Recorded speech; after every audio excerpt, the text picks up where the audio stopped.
नमस्कार मंडळी, मी डॉक्टर अमित काशीद, अष्टांग आयुर्वेद हॉस्पिटल या आमच्या यूट्यूब चॅनलमध्ये आयुर्वेदीय जलविज्ञान या सिरीजच्या 6व्या पार्टमध्ये आपल्या सर्वांचं स्वागत आहे. या भागात आपण जाणून घेणार आहोत पाण्याचे काही सामान्य पण अत्यंत महत्त्वाचे नियम जे आपल्या दररोजच्या आरोग्याशी थेट जोडलेले आहेत. आयुर्वेद सांगतो, रोगा सर्वेपी जायन्ते वेगो दीर्घ धारणे, म्हणजेच शरीरातील नैसर्गिक वेग, उदाहरणार्थ ताण आहे, टॉयलेटला लागलेली आहे, लघवीला लागले, झोप लागलेली आहे, शौचाला लागलेली आहे, हे दाबले गेले किंवा दुर्लक्षित झाले तर सर्व रोगांची सुरुवात तिथूनच होते. म्हणूनच आयुर्वेदाचं स्पष्ट म्हणणं आहे, वेगान न धारयेत, म्हणजे तहान लागली की पाणी नक्की प्या, पण तितकंच महत्वाचं म्हणजे तहान लागल्यावर जितकी ताण आहे तितकंच पाणी प्या. कारण अति पाणी पिणं शरीरासाठी तेवढंच घातक ठरू शकतं जितकं तहान लागल्यावर ती दाबून ठेवणं, म्हणजे पाणी नच पितच नाही तितके त्याचप्रमाणे ते घातक ठरू शकतं. आणि लक्षात ठेवा, न प्रवृत्तयेत, न उदिरयेत, न प्रवृत्तयेत, म्हणजेच बिनकामाचं अकारण पाणी पिऊ नका. काही लोकांना सतत पाणी पिण्याची सवय असते, पाण्याची बाटली घेऊन फिरायला जाण्याची सवय असते आणि वेळोवेळी पाणी पिणं आरोग्यासाठी चांगलं असं त्यांना वाटत असतं. पण हे अतिरेकी पाणी पिणं शरीराच्या नैसर्गिक तहान केंद्रांना गोंधळून टाकणारं ठरतं. आणि यातून वाईट म्हणजे फ्रीज मधलं अत्यंत थंड चिल बॉटल असे पाणी पिण्याची सुद्धा काही जणांना सवय असते. थंड पाणी, अति थंड पाणी पिल्यामुळे शरीरातील क्षणिक समाधान मिळतं, पण काही वेळानंतर पुन्हा पुन्हा तहान लागते. कारण थंड पाणी आपली पचन शक्ती म्हणजे जठराग्नी जो आहे तो बिघडवतं, जठराग्नी मंद करतं, पचन बिघडतं आणि शरीरातील द्रव संतुलन बिघडवतं. म्हणून तहान लागली की पाणी नक्की प्या, पण अकारण पाणी पिऊ नका. शरीर सांगते तेव्हाच आणि जितकी गरज आहे तितकंच पाणी प्या. आयुर्वेद सांगतो, पाण्याचं सुद्धा पचन व्हावं लागतं बरं का. होय, जसं अन्नाचं पचन व्हावं लागतं तसं पाण्याचं सुद्धा पचन होणं खूप गरजेचं असतं. पाण्याचं सुद्धा पाणी पिल्यानंतर सुद्धा ते शरीरात शोषलं जातं, त्याचं रूपांतरण होतं.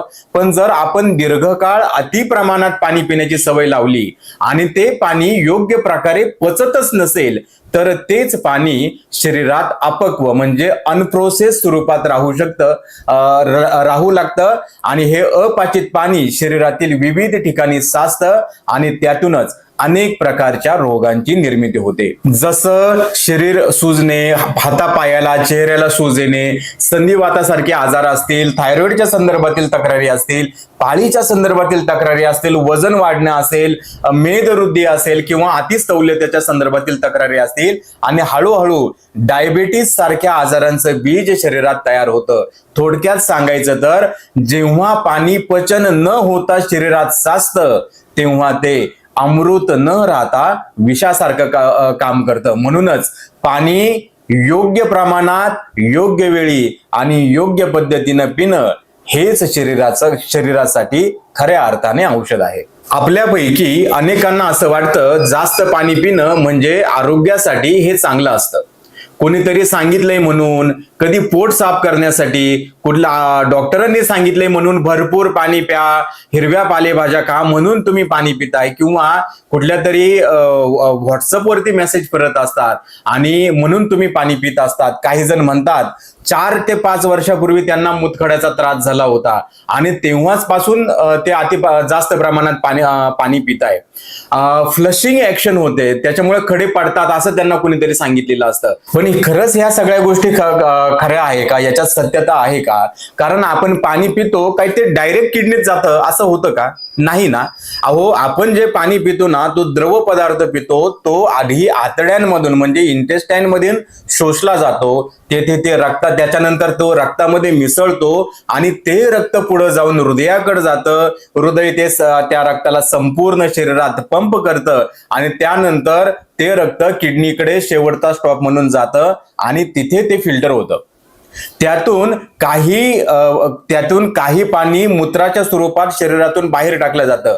म्हणजेच जेव्हा आपण अनावश्यकपणे खूप पाणी पितो तेव्हा आपलं हृदय आणि किडनीवरती अतिरिक्त ताण येतो, एक्स्ट्रा बर्डन येतो आणि हा ताण दीर्घकाळ असाच जर राहिला तर हे दोन्ही अवयव लवकर थकतात आणि त्यामुळे तशी लक्षणं निर्माण होतात आणि रोग निर्मितीला पोषक परिस्थिती तयार होते.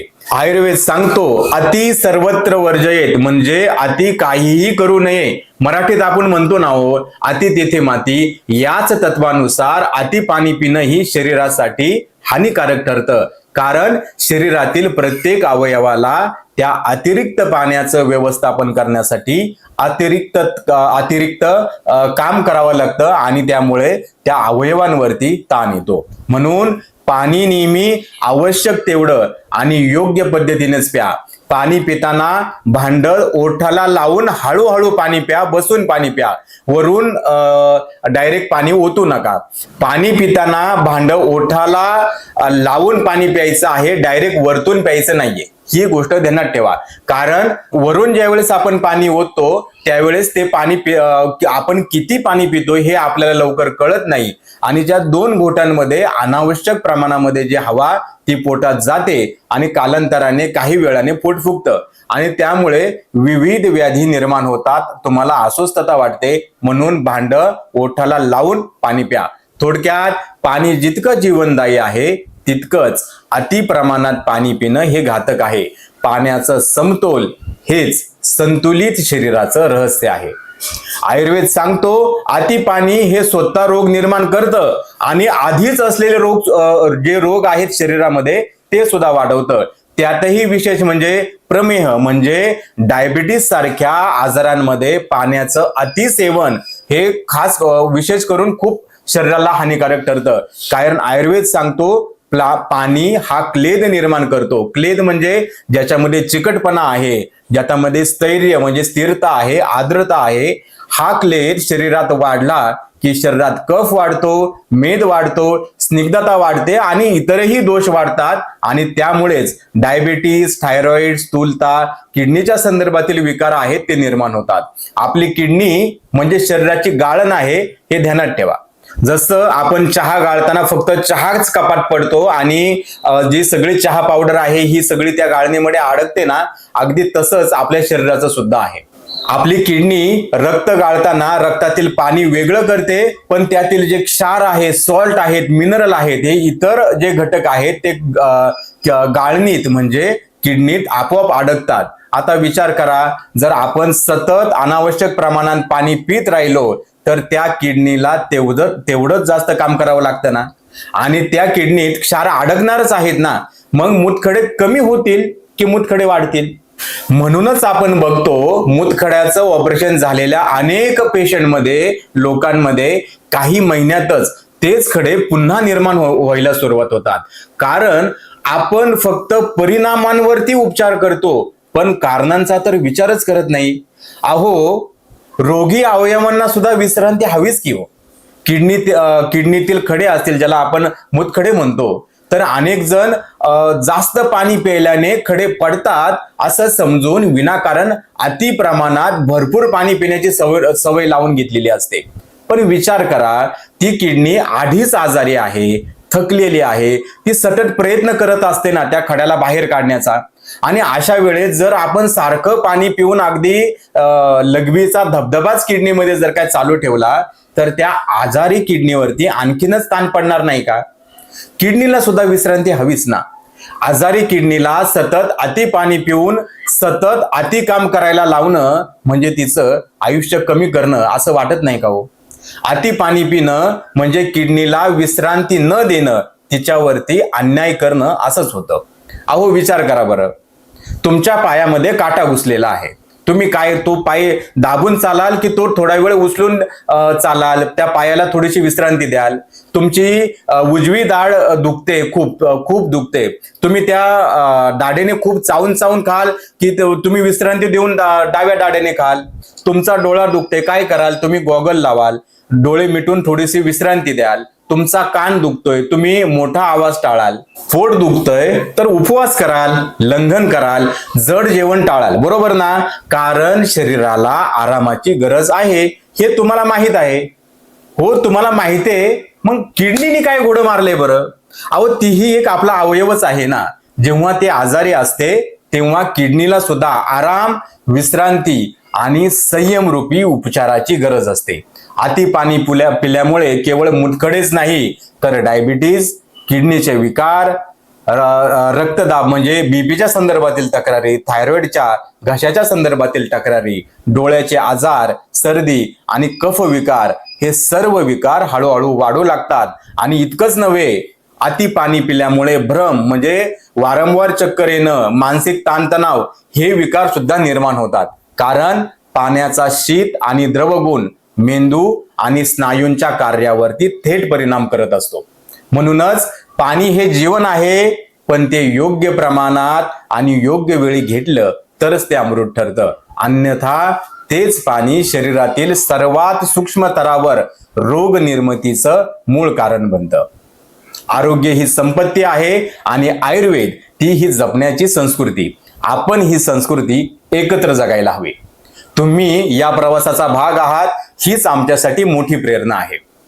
कारण आरोग्य जपणं म्हणजे जीवनाचा सन्मान करणं. हा व्हिडिओ तुम्हाला कसा वाटला हे आम्हाला नक्की कळवा.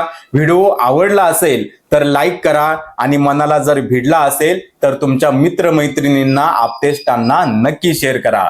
चॅनल अजूनही सबस्क्राईब केलं नसेल तर झटकन पटकन करून ठेवा. कारण एखादं आरोग्यदायी ज्ञान कोणाचं जीवन बदलू शकतं.